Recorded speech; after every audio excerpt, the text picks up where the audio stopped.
Hola a todos. Hoy os voy a hablar de algo que es de uso cotidiano, que aprendiste de tu madre o tu abuelita y que si pensaste hasta ahora que tiene un nombre curioso que... ¿eso cómo se traducirá a otras lenguas? Pues te digo que se llama en otros idiomas igual que en el nuestro e igual que en todo el mundo. Baño María. Y sí, hoy vamos a hablar de un invento muy habitual en las cocinas y laboratorios de todo el planeta que ha estado presente en vuestras vidas cada vez que habéis cocinado o experimentado con ingredientes y, por supuesto, si haces tus cosméticos. Porque el baño María es la manera de calentar sin sobrecalentar, cosa que saben muy bien todos los que realizan cosméticos, pero por si acaso acabas de aterrizar en este mundillo, te cuento que muchos ingredientes no se pueden calentar directamente, pues sufrirían con las elevadas temperaturas, pero existe un proceso sencillo y muy tradicional que garantiza una temperatura estable, y es el baño María. Un baño María consiste en sumergir un recipiente con la materia que quieres calentar a una temperatura constante en el seno de un material a una temperatura constante. Esto se suele hacer con agua y es un proceso que la humanidad conoce como baño María desde hace muchos siglos y que recibe el nombre no de mi tía, la del pueblo, sino de una mujer increíble cuyos inventos han llegado hasta el presente, pero que es a la vez una gran desconocida. Podría hablarte simplemente del baño María y no pararme en ella, pero aprovechando que comenzamos un mes muy de mujeres y que seguro que no te descubro nada nuevo con el baño María, te voy a hablar de su inventora, una mujer de la que casi seguro no sabes nada. Hoy vamos a adentrarnos en la vida y obra de una de las figuras más misteriosas y fascinantes de la antigüedad, María la Profetisa, también conocida como María la Judía o María de Alejandría. María fue una alquimista pionera cuyos inventos y conocimientos sentaron las bases para la química moderna, y es una figura de la que se sabe muy poco, pese a que no hay quien desconozca alguno de sus inventos. Y bueno, vamos a darnos el lujo de usar un poco la magia de la inteligencia artificial y hasta entrevistarla. ¿Os parece un buen plan para esta lluviosa tarde? María vivió entre los siglos I y III de nuestra era, en una época en la que la alquimia era una mezcla de ciencia, filosofía y espiritualidad. Aunque no sabemos mucho sobre su vida personal, sus contribuciones han perdurado a través de los siglos. Zósimo de Panópolis, un alquimista griego del siglo III o IV después de Cristo, hace varias referencias a María en sus escritos. La describe como una figura respetada y sabia en el arte de la alquimia y le atribuye la invención de varios dispositivos alquímicos, como el tribicos, que era un alambique de 3 brazos, y el kerotakis, es decir, un aparato para sublimación. Zósimo también menciona su invento más famoso, el baño María, que sigue siendo utilizado hoy en día en laboratorios y cocinas.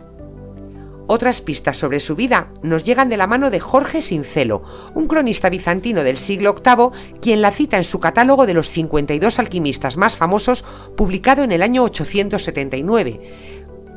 Los alquimistas antiguos la asocian con Miriam, hermana de Moisés, y hubo quien la identificó con María Magdalena, pero todos estos datos tienen muy poco peso. Lo que sí se sabe es que los árabes la llamaban hija de Platón. María la Judía tuvo como referente al alquimista persa Ostanes, quien vivió en el siglo III a.C., y se conoce que tuvo un discípulo directo a quien se conocía como Agatodaimón. La que fuese la primera inventora de la historia occidental murió probablemente a una edad temprana, víctima de la toxicidad de los materiales que empleaba. También se cree que su obra desapareció en el incendio de la Biblioteca de Alejandría en el año 273, aunque sus textos también pudieron perecer con el decreto contra la alquimia que emitió Diocleciano en el 296.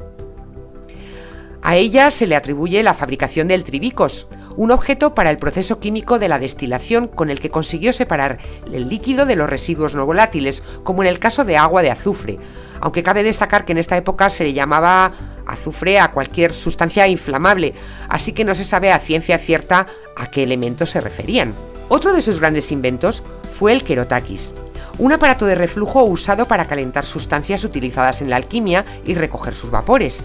Empleaba mercurio, azufre y arsénico, y mediante el calor conseguía que transitasen del sólido al gaseoso. Además, el vapor que se obtenía en este proceso servía para teñir los metales comunes. De esta invención deriva también el conocido como baño María, un proceso que sirve para calentar una materia de forma indirecta y regulada y que a día de hoy seguimos utilizando. Interesante, ¿no? Bueno, pues como la magia nos lo permite, hoy vamos a preguntarle directamente a María por sus inventos.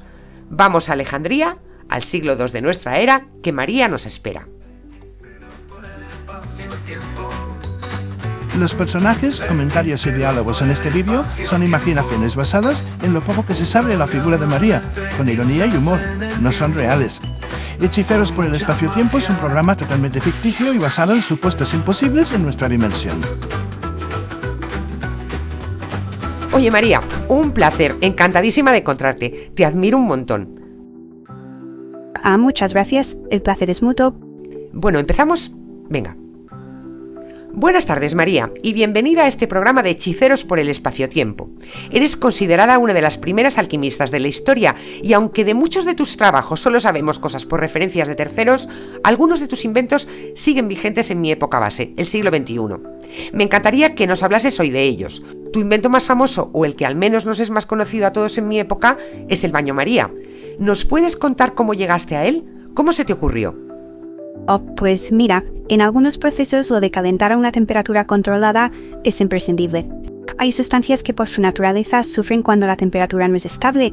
Y claro, cuando pones algo al fuego, controlar la temperatura no es tan sencillo. Así que pensé que tendría que haber un modo de mantener la temperatura de un modo estable durante tiempo. Y se me ocurrió que eso es lo que sucedía cuando ponía las cosas en agua. Al fuego las cosas se tuestan, incluso se queman. En agua se cuecen aunque las mantengas largo tiempo. Y mientras haya agua, no se queman. Y eso me habló de que la temperatura del agua se mantenía. Hice mis pruebas y lo corroboré. Pues enhorabuena, María, porque sin duda es un invento espectacular. Pero no es el único de los inventos que realizaste. Háblanos del Tribicos. Pues el Tribicos es un alambique de 3 brazos que permite destilar líquidos de un modo eficiente. A veces las sustancias aparecen íntimamente mezcladas y con mi invento, por mediación del calor, se puede separar para purificarlas. No me gustaría hablar demasiado de él porque aún ando con algunos desarrollos, pero ¿me dices que ha llegado a tus tiempos? Bueno, no exactamente, pero sirvió como base para desarrollar aparatos y técnicas de destilación que sí empleamos hoy en día. Háblanos de otro de tus inventos, el Kerotakis. Para quienes nos escuchan, este dispositivo se usaba para la sublimación de metales y permitía capturar vapores y realizar reacciones químicas en un ambiente controlado, algo revolucionario para su época. Aunque no es una evolución directa del Tribicos, el extractor Soxhlet, inventado en 1879 por Frank von Soxhlet, comparte el fundamento de la destilación para separar compuestos. Se utiliza principalmente para extraer líquidos de materiales sólidos, permitiendo una extracción continua con solventes. La idea de separar componentes basada en sus puntos de ebullición y solubilidad tiene raíces en los primeros trabajos de destilación, como los realizados por María. Otro de los importantes inventos de María fue el Kerotakis. Este aparato fue ideado para procesos de sublimación y otras reacciones en un entorno cerrado, facilitando la transformación de sustancias. Aunque su diseño específico no ha perdurado, el concepto de crear un ambiente controlado para reacciones químicas ha influido en el desarrollo de equipos modernos, como los autoclaves y reactores de laboratorio. Estos dispositivos permiten realizar reacciones químicas bajo condiciones controladas de temperatura y presión, similares en espíritu al Kerotakis. Aunque tecnológicamente más avanzados, su propósito de proporcionar un entorno óptimo para transformaciones químicas refleja la intención original de María. Bueno, lo has explicado todo muy bien.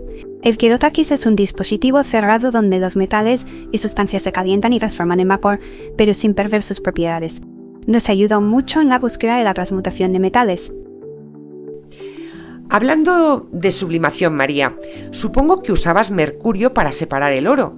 Es algo que se hizo en Europa hasta entrado el siglo XX. Exactamente. El mercurio facilita la separación del oro de las impurezas. Uy, como verás, es que a mí el oro me encanta.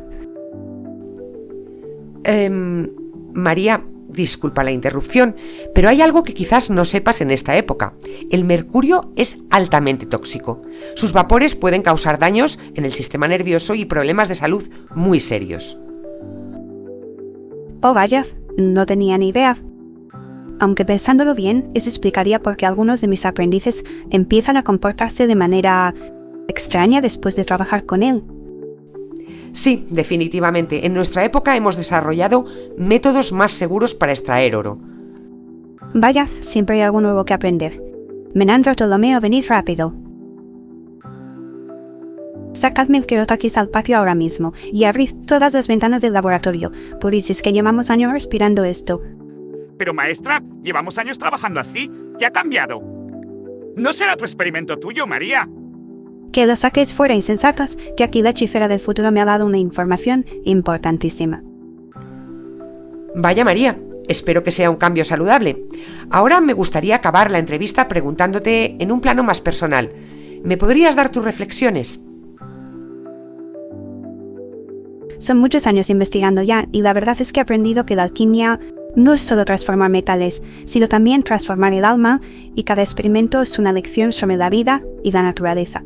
Por ejemplo, el baño María me ha enseñado que el calor del agua, suave y constante, es el mejor aliado del alquimista, y esto es también una enseñanza sobre la vida, pues algunas cosas expuestas a las llamas se queman, pero con un calor suave y constante se extrae de ellas lo mejor: la observación, la paciencia, la perseverancia y la conexión entre lo material y lo espiritual son cosas que se pueden destilar de la vida misma.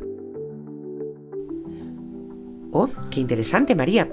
Por último, en mi época te conocemos como María la Judía, María de Alejandría o María la Profetisa. Y a mí personalmente me gusta más esto de María la Profetisa, pero ¿cómo te llamaban en tu tiempo? Ay, pues qué te digo. Yo intenté que me llamaran María la Ilustre Alquimista, pero mis discípulos insistían en decirme María la de los Tarros. Muy poético todo. Sí, la verdad es que... Bueno, María, ha sido un placer conocerte y saber un poquito más sobre una gran inventora como tú. Muchas gracias, María, y hasta siempre.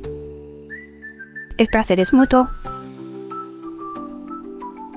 María la Profetisa es un ejemplo de cómo las contribuciones de las mujeres en la ciencia han sido fundamentales, aunque a menudo olvidadas.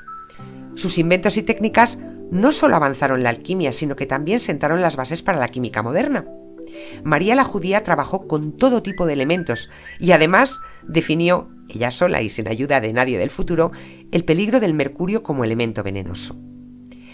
María la Profetisa nos recuerda que la ciencia y la innovación no tienen género ni época.